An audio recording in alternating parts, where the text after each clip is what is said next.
Hi, everyone. Welcome in to today's call. It's very nice to see the numbers start ticking up.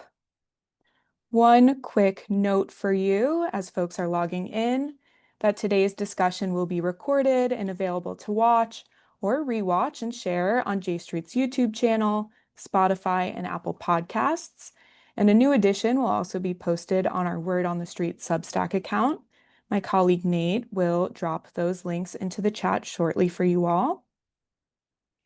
Thank you again for joining. This is a very urgent national conversation for which we'll be joined by two activists on the front lines of our collective effort to prevent annexation and settler violence from continuing to spiral in the occupied West Bank. My name is Eliza Schloss. I'm J Street's content producer and strategist. I might be a new face, a new name to some of you who are logging in. Usually I'm behind the camera putting these calls together, but I've seen enough to try it out for myself. And today's call is especially resonant to me, and I thank my colleagues for giving me this opportunity to host.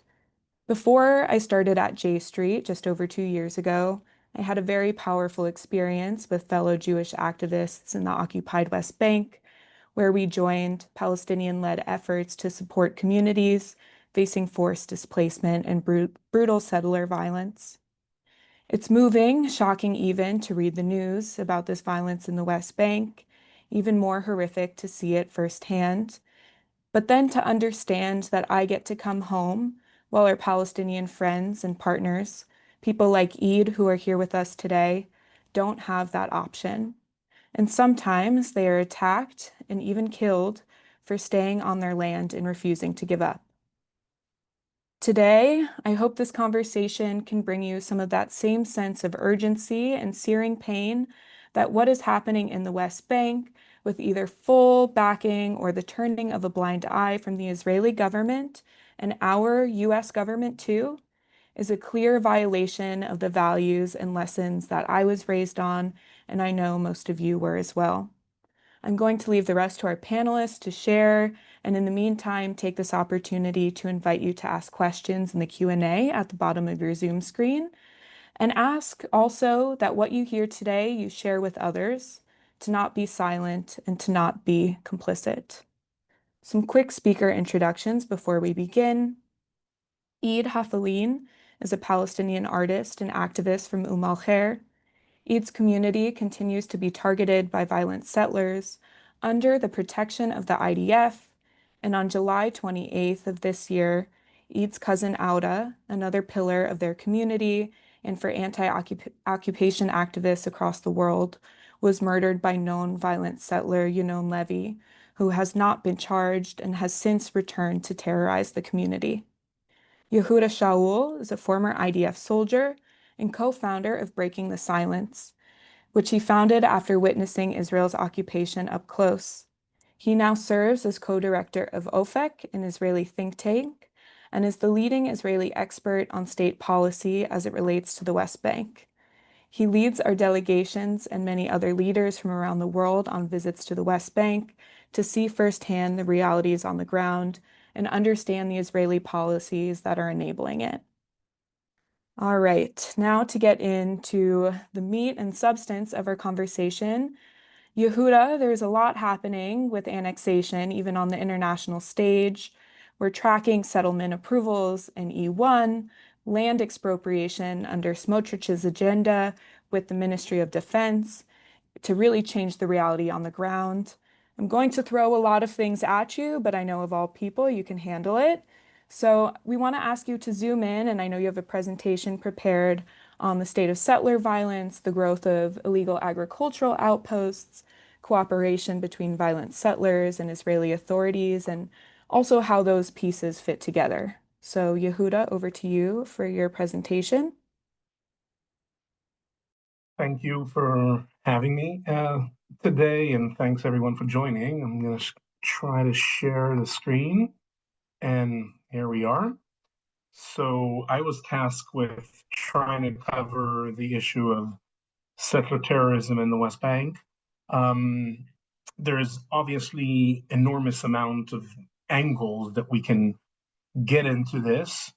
We see in the recent years, settler attacks are more frequent, are more lethal, more serious, much more organized. Yeah, there are many things that we can talk about this. And obviously, when we talk about settler violence and terrorism in the West Bank, it's not just about the settlers who are carrying the attacks, it's about an entire Israeli establishment, government bodies, military police, etc., doing nothing to enforce law on them. But what I want to focus in today's conversation is try to explain one of the most important features for why the number of settler attacks has grown so dramatically in the past few years.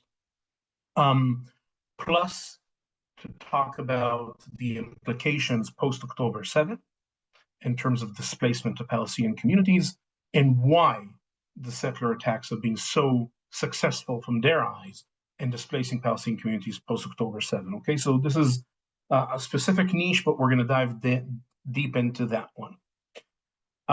So when we try to talk and think about historically where settler violence and terrorism was concentrated in the West Bank 20, 30, 40 years ago, the answer would have been basically four main locations. And that's what you see those circles on the map of the West Bank. It has been the settlements around Nablus, the area of Shiloh in the north, and the settlements inside the old city of Hebron and around the South Hebron Hills. And the reason why these areas were where we had settler violence historically is because these are areas where the settlements have not been suburbanized. So the rule of thumb basically in the West Bank is as further away you get from Jerusalem to the north and the south, settlers will become more hardcore, more ideological. And as you go deeper and deeper, right, these are people that actually need to take an effort to come in and out from the settlement as opposed to a suburb of Jerusalem or the coastal plain. And with these kind of group of people comes also the violence. And that's why 15 years ago or so, settler violence would be mainly concentrated in these four locations. What changes really is the move of the settlers towards what they call the battle over Area C. Yeah, the 60% of the West Bank that under the Oslo Accords is under complete control of Israel. The idea was basically to push Palestinian communities off the land of Area C into Area A and B. So if I go back to the map, the blue and white areas you see on the map, that's Area C. The brown areas are Area A and B. The idea is to push Palestinian communities from Area C into Area B. And at the beginning, this is a campaign that is led by the state. And you can see the slow but consistent growth of the militias, state-led demolitions of Palestinian structures, because part of how we try to take over Area C is we don't approve building permits, we don't recognize Palestinian communities, we don't give infrastructure, etc. And you can see that steady growth. But it didn't work in terms of displacing entire Palestinian communities. The turning point was Trump 1. And this is an interesting graph to see data when we try to understand whether US policy actually has an impact on the ground. You can see on the number of outposts. Bush basically, this is W. Bush, yeah, but his second term. Once the roadmap is introduced and the pressure against growth of settlements starts, you can see 48 outposts during the second intifada goes down to 3. And under Obama 7, 14, there's the settlement freeze, there's all the friction. The second Trump takes power, over 40 outposts. And the bear hug of Biden, we can see, is even worse. So a massive growth of outposts from Trump 1 starts. And that will later on, as we're going to see now, is going to lead for the massive growth of settler violence. Because there are two kinds of outposts. There's the old outposts, like this one here, like Al-Way. Settlers take over a hilltop. It's unauthorized under Israeli law by Israeli authorities, but still the Israeli government is financing, IDF is protecting, budgets come, infrastructure, etc. But the aspiration is ultimately to be a settlement, to properly grow and become a village, as you can see. While there is a second kind of outpost, which is herding outpost, which is a very, very different concept. It's one family, 10, 15 kids, students, kind of like youth. Some of them dropped out of the system, were sent to be rehabilitated, so to speak, in this herding farm. Very few people take massive amount of land, right? The torch for the battle over Area C is moved from the state to the settlers, yeah? And it's settler violence that will start to spread and lead. And you can see how strategically this is placed and located. Look at the enclave of Area B of Beit Fawik and Beit Dajan here in the center of the map, which is here, yeah, east of Nablus. You can see the settlements, the original settlements in blue, El Amorei, Tamar, Hamra, Mechora, which are fragmenting the space. But then look at 1, 2, 3, 4, 5, 6, 7, 8, 9 herding outposts around. And in red, yeah, these red lines are areas where Palestinians, as of 4 years ago, could not access anymore because of settler violence from these herding farms. So you can see this is about originally taking over Area C, yeah, squeezing Palestinian farmers and shepherds into the enclaves. Look at the growth of settler violence, of settler attacks, yeah, UN numbers. With the growth of number of outposts, we have also growth in numbers way before October 7, yeah?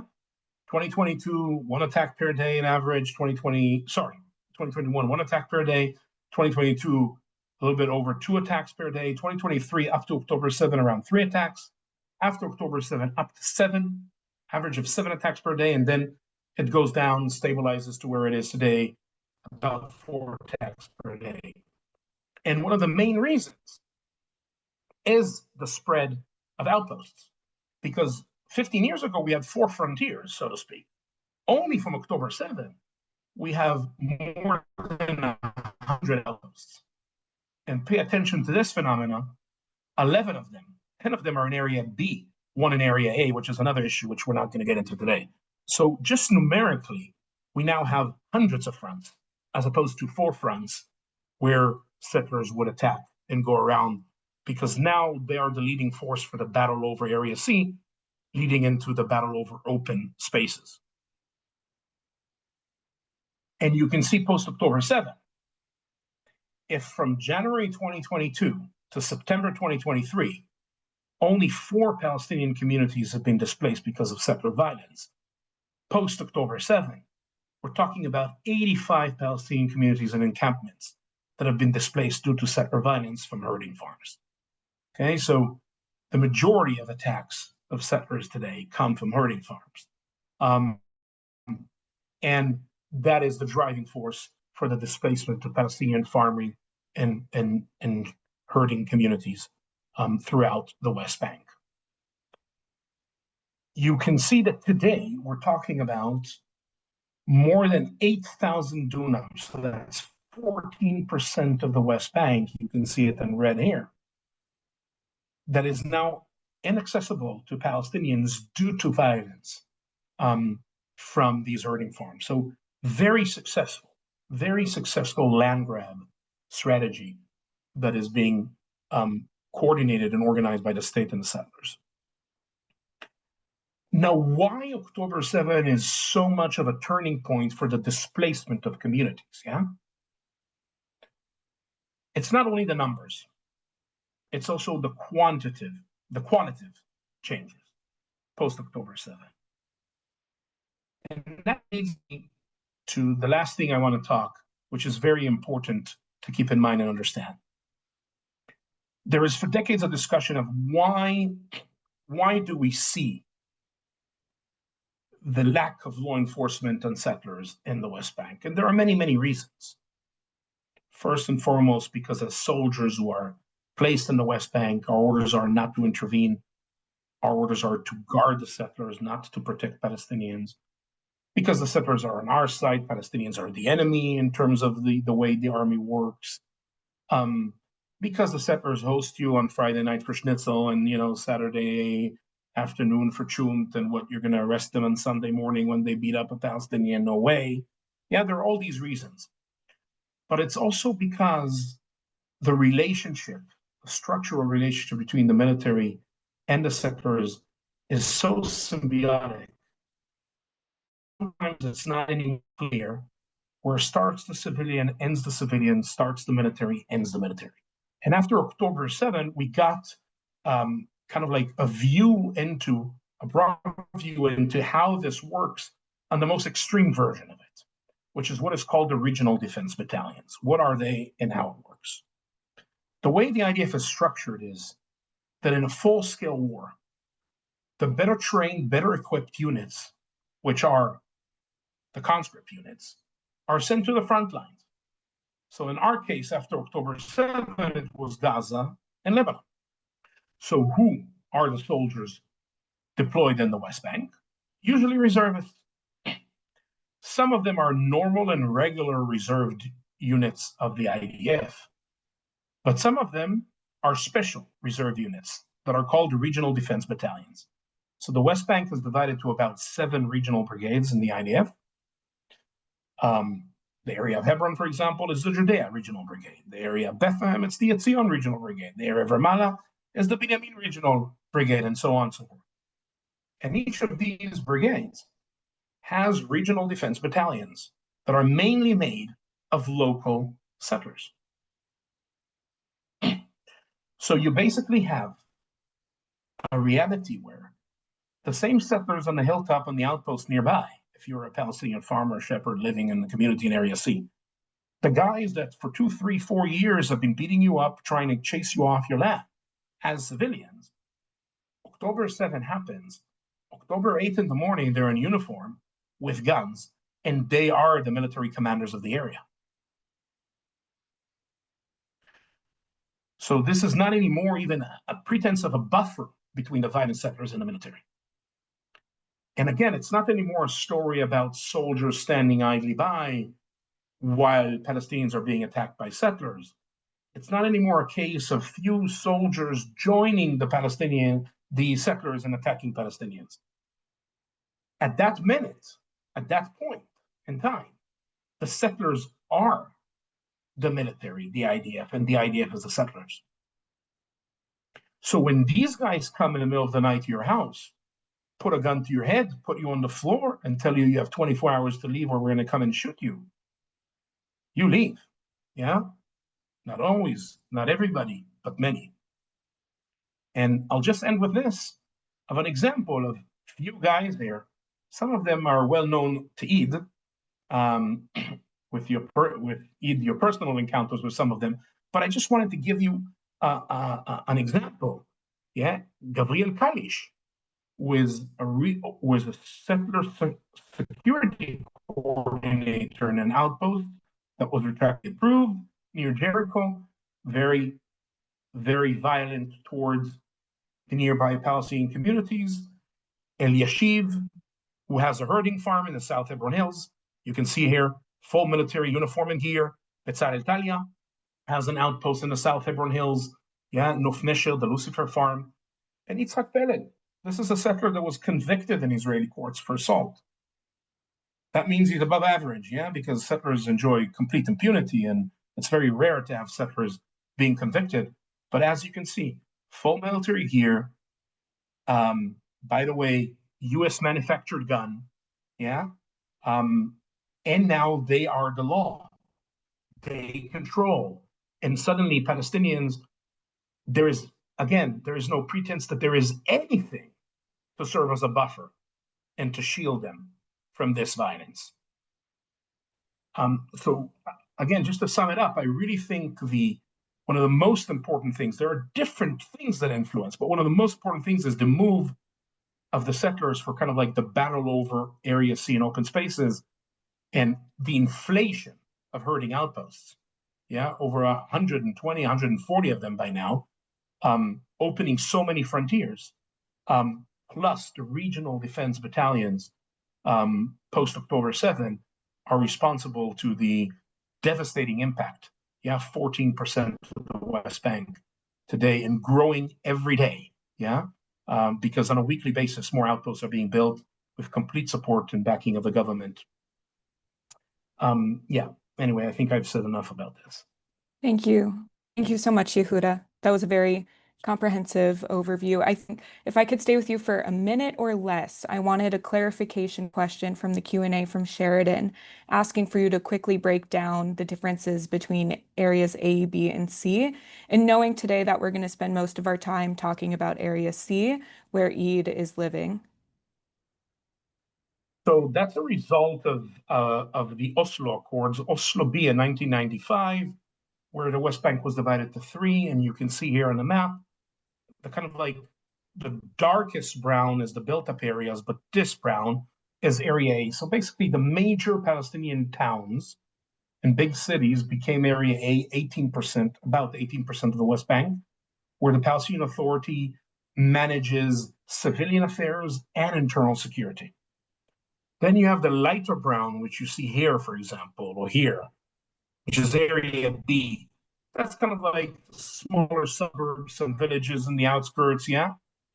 Around 22% of the West Bank, which the Palestinian Authority manages civilian affairs, but not internal security. So anything to do with security is fully IDF managed and controlled. And then you have Area C, the remaining 60%, which is the blue and white areas, which are basically the settlements, the roads connecting them, and the open spaces, majority of the open spaces, which are complete control of Israel. This is where you have about 500,000 settlers and about 300,000 Palestinians living there. Thank you. And of course, along with the settlers in Area C comes the settler violence that we are also going to get into. And if you thought Yehuda's presentation, as I did, was very helpful, we'll try to be posting that as a separate clip for folks to share and circulate. Eid, I want to move to you and I want to start unpacking the very personal lived experiences that come with all that Yehuda discussed. First, I want to thank you for speaking to us in what must be a very frightening time for you and your community, while you're still, of course, mourning the loss of your cousin Auda. Many people in our J Street world here followed the news of the killing of Auda by violent settler Yunon Levy.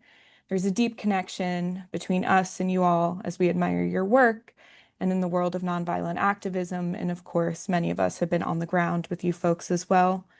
A couple of things that I cannot begin to fathom from where I stand. First, being that Israeli authorities would not give you and your community a dignified burial for Auda, interrupting the mourning process and refusing to give Auda's body back for days. And two, that Levy walks around free now on the very land that he shot and killed Auda from.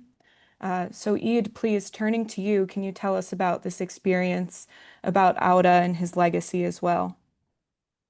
Thank you, dear Eliza. Thank you, Yehuda, my friend, to be with us tonight, and for the folks who also attend our evening.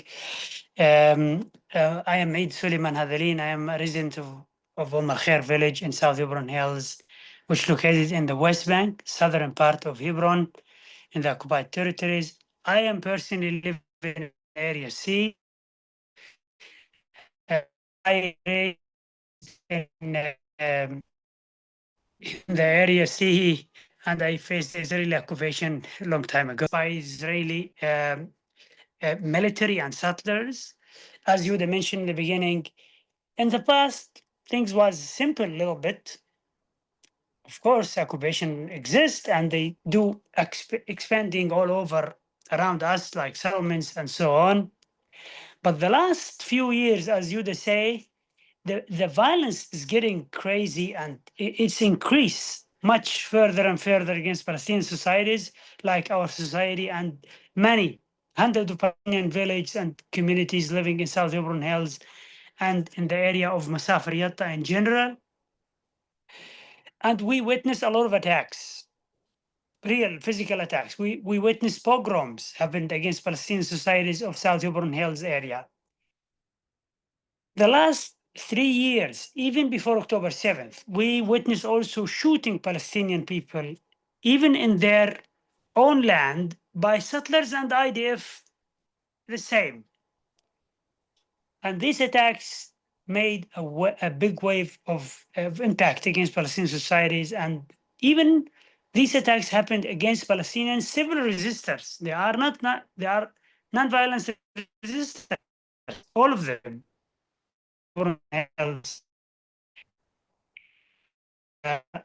And this what gives others the green line, like to shoot or chase Palestinians, terrorize them, and people left. And these attacks increase much further after October 7th. The most major ones is Oda, a story which a very disturbing story happening in the 28th of July, just 2 months ago. Oda, as I know him as a young child, he grown up nearby me, and I teach him how to be activist, how to be a non-violent resistor, how to be welcoming everybody. And Oda is a very welcoming person for every person coming and visiting South Auburn Hills. A very welcoming and a very warm person to welcome friends in his home and his own town, al-Khair. But in that day, even in that day, Oda was just filming and documenting. We begin, documenting these, attacks and violation of human rights long time ago with Beit Salem. And we keep in this path, filming and documenting the violence of the settlers and the army, in the same path. And that day, settlers, as you mentioned in the beginning, their violence is different violence. Sometimes they approach you with their livestock. Sometimes they just enter your house and beat you with your family in your house. Sometimes they burn your house. Also, sometimes they burn your property. Other part of violence, they came and they stole your livestock in the night, and you can't do anything because they say it's on for us, and the Israeli police believe them. The major thing the settlers began, they shooting people in live bullets with live ammunition. This is the problem, and this is a major risk that Palestinian activists and also Palestinian residents of Area C facing nowadays. The violence and 1,000 Palestinians killed in the West Bank since October 7th. Most of them killed by settler violence, not by the IDF. The IDF killed many Palestinians, but part of these 1,000 Palestinians killed in the West Bank, they killed by settlers.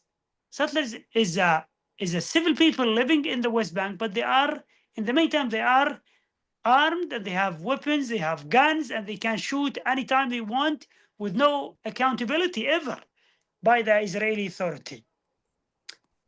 In that day, 28th of July, Oda was filming, and Yanun Levy, the most violent settler in South Hebron Hills, he just drove his bulldozer with his friend, and they drove through Palestinian private land, which recognized by the state of Israel, even by the civil administration of Israel.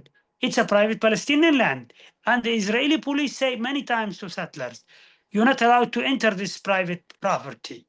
But Yanun Levy, in purpose, in that day, in that evening of 28th of July, he asked the operator to drive the bulldozer through this property and damaging the property, the walls, the fences, so on.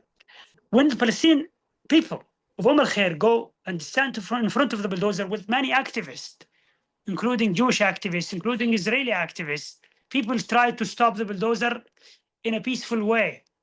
The operator of Yanun Levy, while Yanun Levy holding the pistol in his hand, the operator knocked down one of the family members, almost killed him with a bulldozer.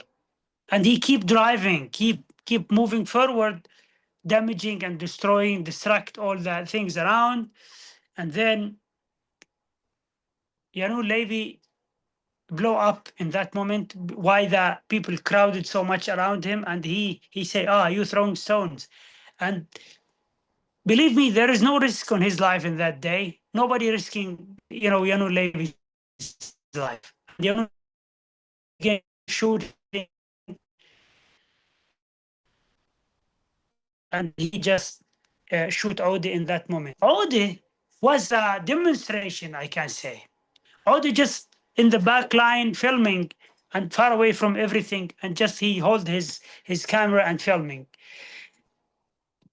And then the bullet hit him in his chest, and in the beginning, the Israeli army, the Israeli authority denied that Oda is a peaceful person and filming.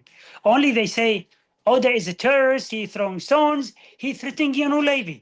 Oda is not close to Yanu Levi himself either. He just far away from him. But Yanu Levi shoot, and we lucky Beit Salem just published the video of Oda when he just got shot by Yanu Levi, and we just Beit Salem published this major video to the world, and people, looking to the crime by themselves, while the man filming the last seconds of his life. As I teach in the beginning, from childhood, you should just non-violent resistance. You just document occupations. The murder is the most horrific story I have in South Hebron Hills, including many Palestinian. I count 5 Palestinians killed by the Israeli occupation in South Hebron Hills the same way, but in different areas. Harun Abu Ram in Arrakis and paralyzed by the IDF in 2021. Zakaria shooted by one of the settlers of Khavat Ma'un in his own village at Wani, and he almost killed. And in that day, when the settler shoot Zakaria, he just aimed with a gun to kill him, but luckily he survived after a lot of surgeries, a lot of staying in hospital. Settler violence increased, as Yehuda mentioned in the beginning. After October 7th, they blow up everything. They burn Palestinian village, they burn Palestinian property, they just attack people day and night. Attacks happen today in South Hebron Hills and in general in the West Bank, 24 hours. Today there is an attack nearby the North Jordan Valley. And these people, the major problem in this all atmosphere we have of violence is just shaded by the Israeli government.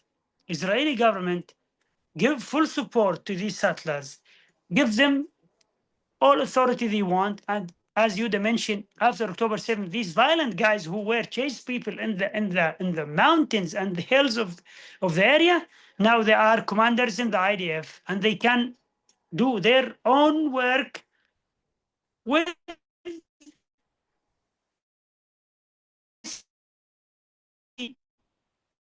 the government. This is a major issue we have.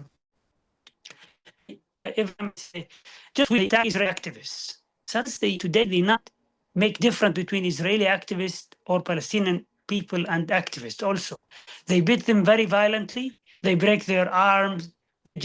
They made them bleeding from all over their bodies. And why? Because they're standing with Palestinians.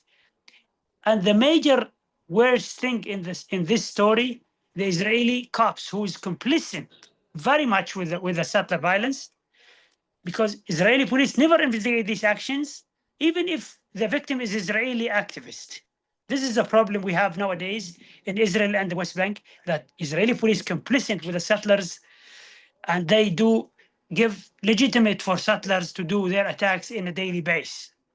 And I can account, we do hundreds of complaints to the Israeli police against settler violence. We have documented videos, we have pictures, we have the whole details to charge them, but never Israeli police come to the point that they charge settlers in their actions and their violence. Every time settlers just go free from every kind of charge, or just bring them to the court, they ever came to the court. There's many less cases happened in the West Bank that some settlers being held accountable and they took them to jail. It's very small chance that it happened in the West Bank, and that's rolled by the government of Israel.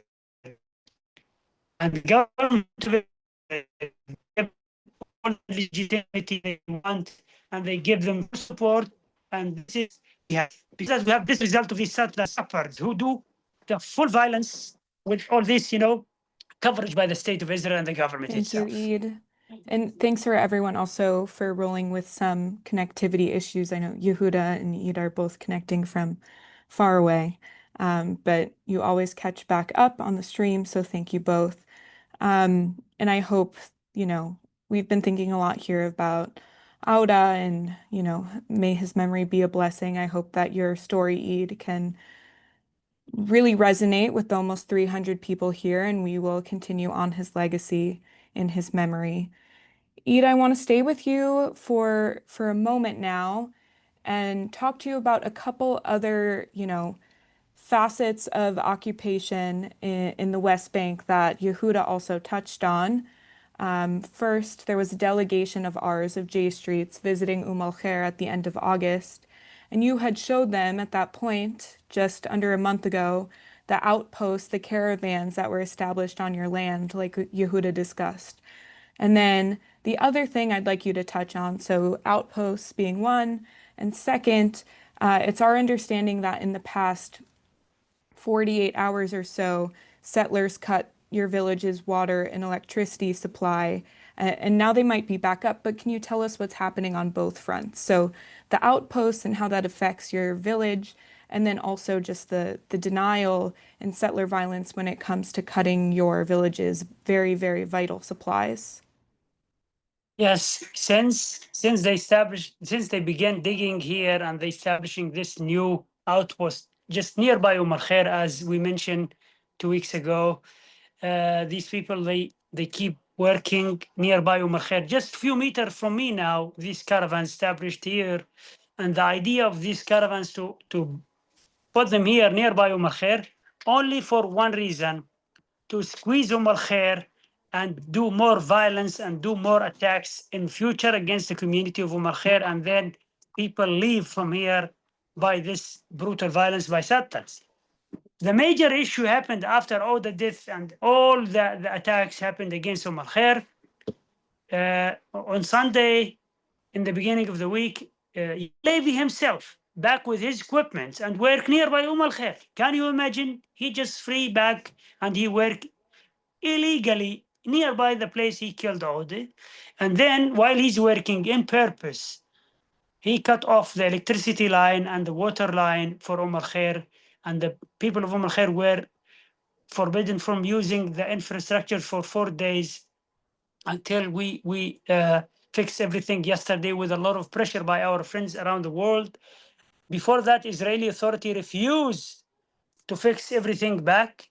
And they know Yanun Levy is doing it in purpose just to make the life of people much harder, and people can leave from here because there is no things to stay for it. And water and electricity is the most important thing to stay in your own place. The main idea, this land is belong to Khair. It's a private property for Khair. And then that's which blow up the Israeli government against us. And they bring more settlers to squeeze us every day. They came every Saturday and they do prayers here nearby.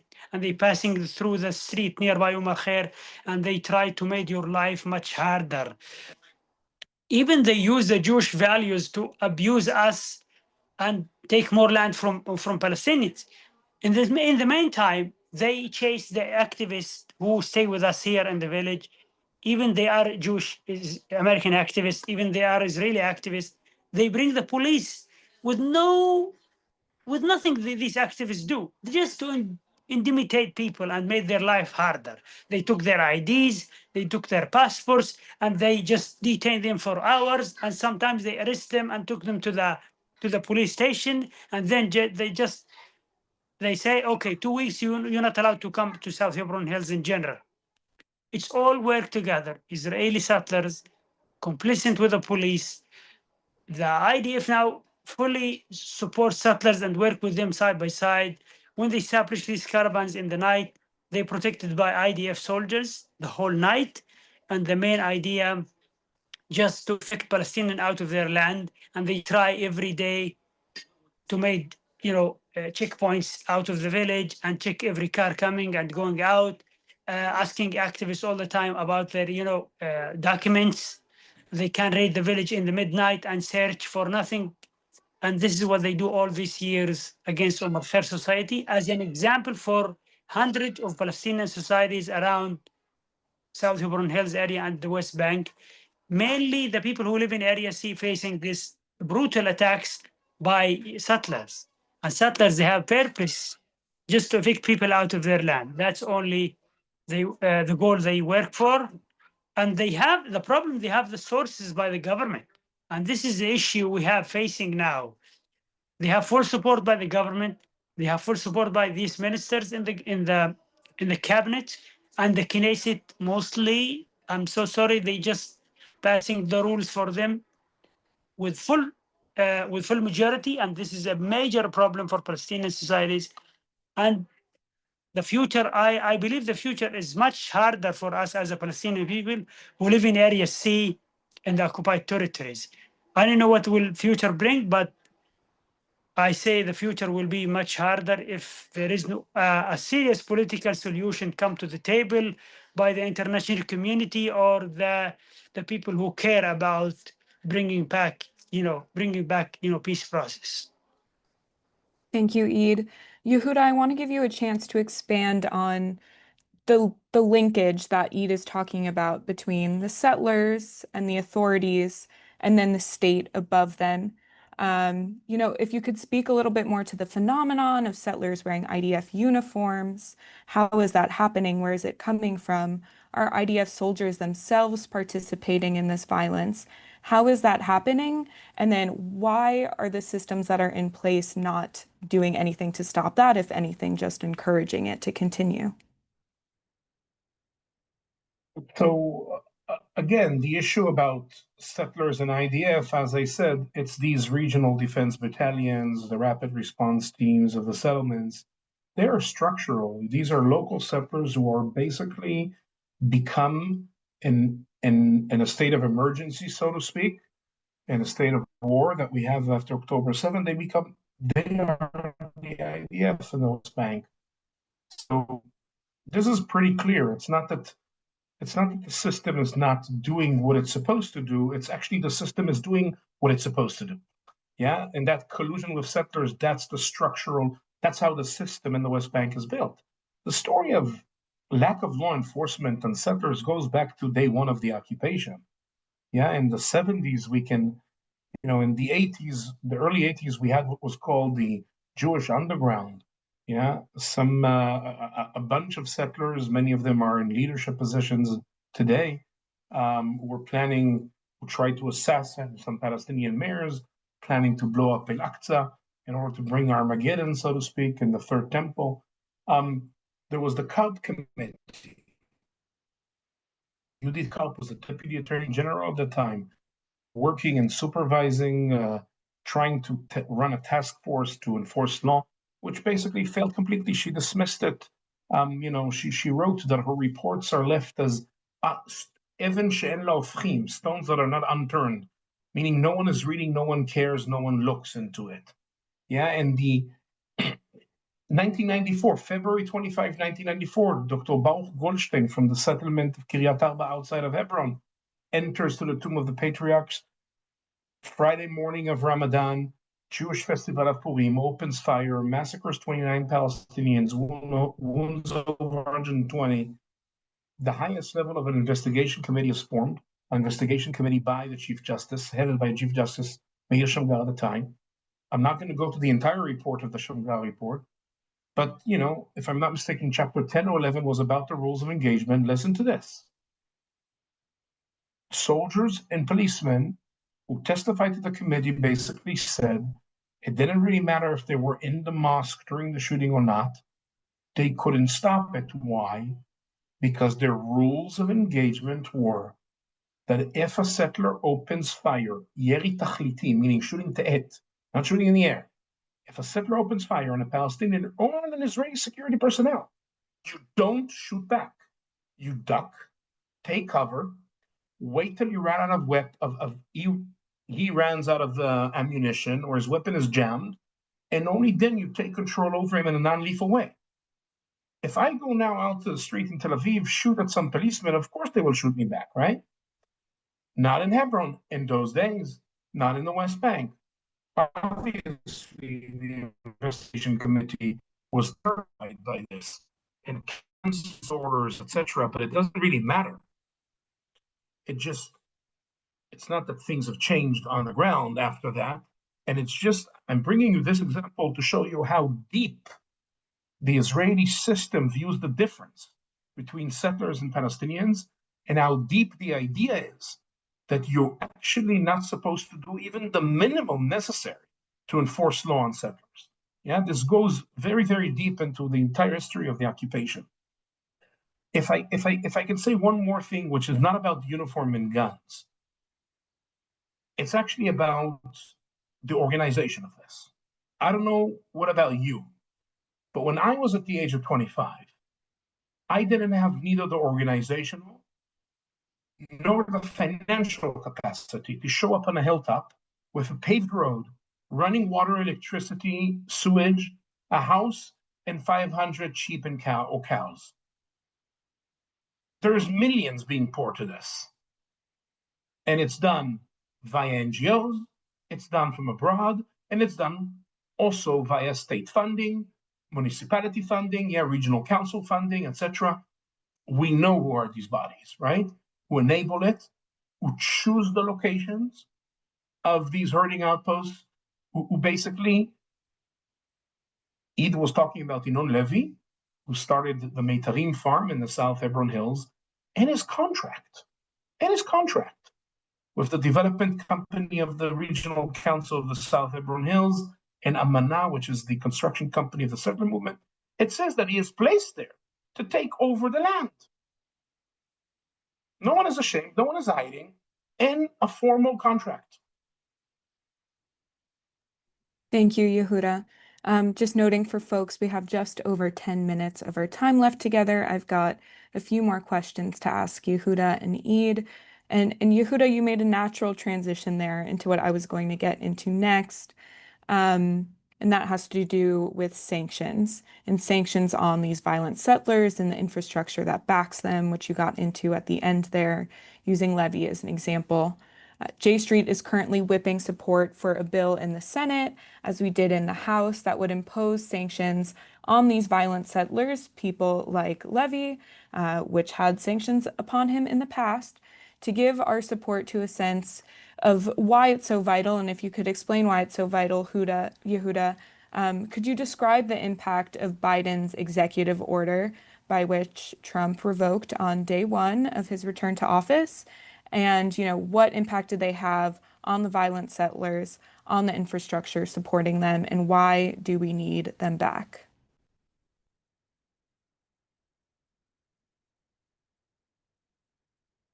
We might have lost Yehuda there. We can see if we get him back, if he's having some Wi-Fi issues overseas. So, Eid, I want to jump to you, if that's all right. And Yehuda can come back if his connection permits. To anyone on the outside, life in al-Khair. Hello? Oh, do we have you? Can you hear me? I can hear you now. Do you have us? Okay. Eid, I think let's stick with you, and then again, we can flip back to Yehuda. So returning to my question, to anyone on the outside, life in al-Khair sounds quite terrifying under the pressure of violent settlers. Other communities have been harassed and attacked into leaving, but I also know there's a lot of joy and love. It's something that I admired from being there and spending time on the ground. So how do you have the endurance to stay, Eid, and what keeps you on your land despite the circumstances? It's one thing.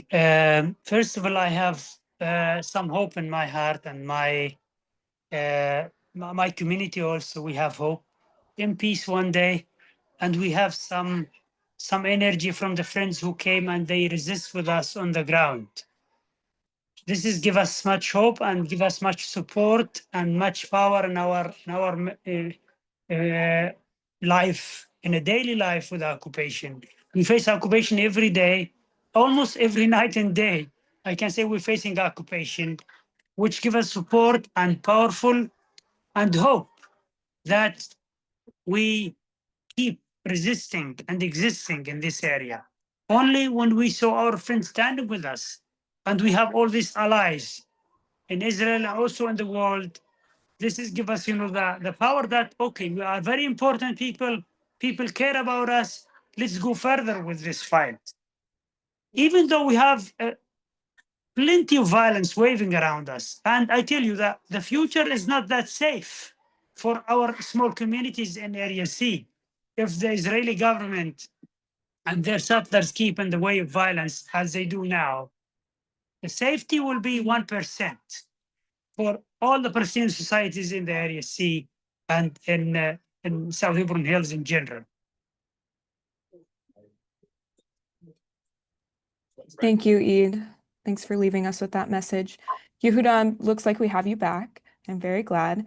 I want to ask you about sanctions and, Biden's executive order that Trump revoked on day one of his return to office. And then, beyond sanctions, any final thoughts you want to leave our audience with, things that they should be pushing and actions that they should be taking in our communities. So I'm really sorry for my connection, but look, at the beginning when the executive order was signed in the beginning of February and the first sanctions were announced, people were very dismissive here in Israel and among the settler community. You actually had like memes and social media of like young hilltop youth with sheep, kind of like, oh, my assets in New York are frozen. It is when Israeli banks called the sanctioned settlers, among them Inun Levy, and basically told them they don't have bank accounts anymore and no credit cards.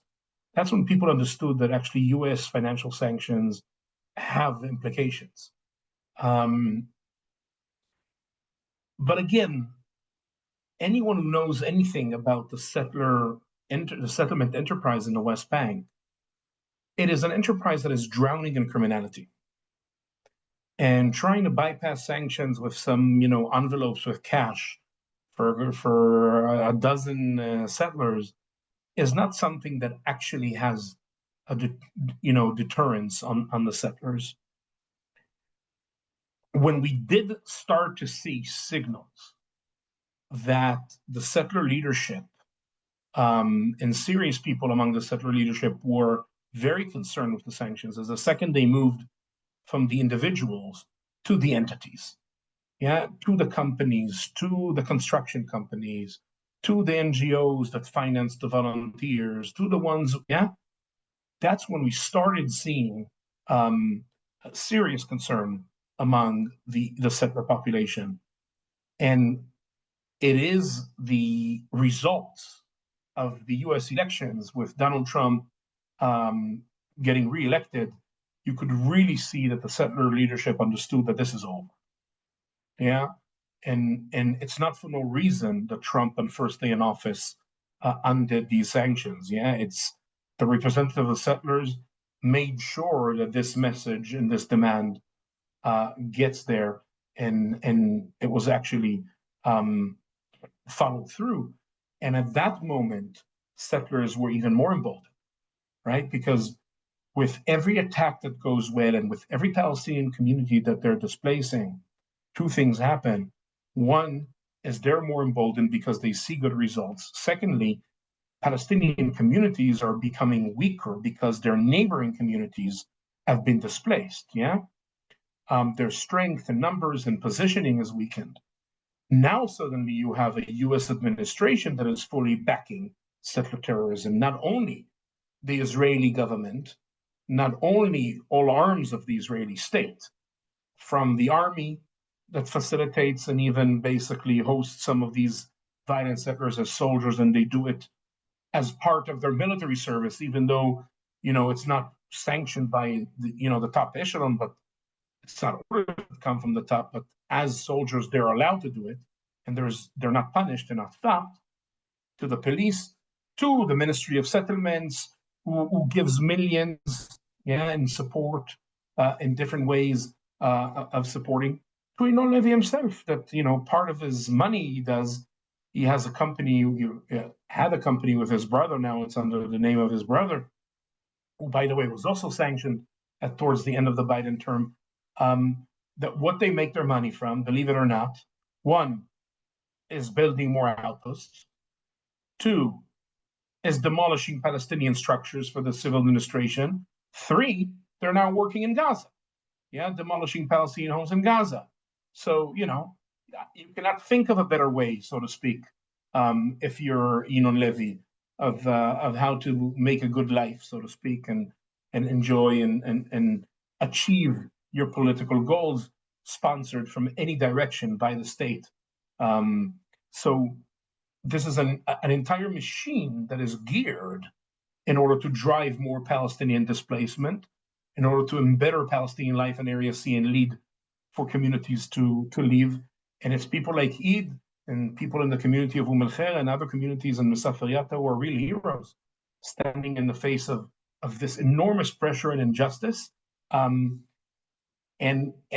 I'll just second what Eid mentioned, which is, 3, 4, 5 years ago, the presence of Israeli activists with Palestinians on the ground had a de-escalation impact. Yeah, if you had an Israeli Jew with a camera, but post October 7th these days,